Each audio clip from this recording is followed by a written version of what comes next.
হাবির সৈনিকরা ভয় পেতে জানে না।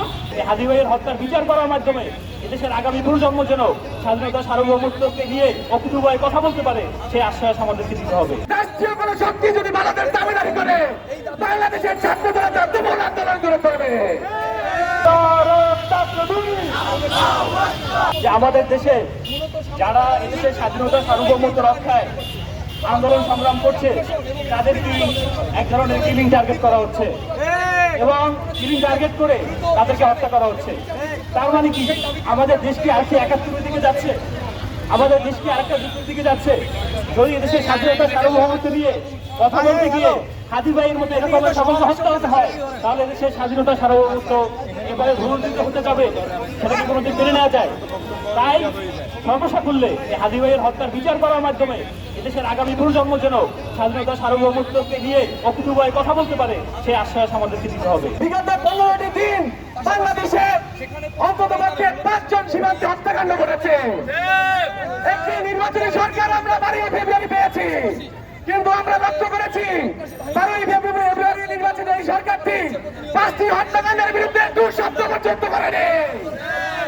আমরা উপস্থিত ছাত্র জনতা এখান থেকে উত্তপ্ত কণ্ঠে বলতে চাই, কোন ভারতীয় সরকার যদি বাংলাদেশের কোন সরকার রাষ্ট্রীয় কোন শক্তি যদি বাংলাদেশ দাবিদারি করে, বাংলাদেশের ছাত্ররা তার তুমুল আন্দোলন করে করবে। পতাকা বৈঠক করে লাশ নিয়ে আসেন, স্বজনের কাছে লাশ ফিরিয়ে দেন, এই নাটক আমরা দেখতে চাই না। আমরা চাই লাশের পরিবর্তে লাশ। আমরা আর রক্ত দিতে চাই না, আমরা এখন বদলা নিব। এবং এই সরকারকে জানাতে চাই, এই সরকার নির্বাচনের আগে লন্ডন থেকে এসে সরাসরি ওসমান হাদির কবর জিয়ারত করলেন, কিন্তু প্রধানমন্ত্রী তারেক রহমান ঢাকা বিশ্ববিদ্যালয়ে এসে যেখানে ওসমান হাদি শাহিদ আছে সেখানে কেন উনি কবর জিয়ারত করতে যেতে পারলেন না? এই প্রশ্ন আমার না, এই প্রশ্ন 16 কোটি জনগণের।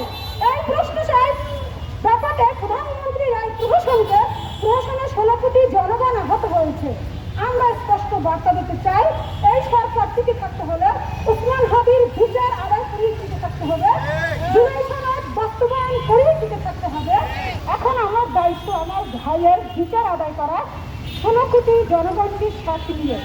আপনারা কেউ ভয় পাবেন না, কারণ ওসমান হাদির সৈনিকরা ভয় পেতে জানে না, দমে যেতে জানে না, দালালি করতে জানে না, সন্ত্রাসী করতে জানে না, তাই এই পথে থাকতে চায়।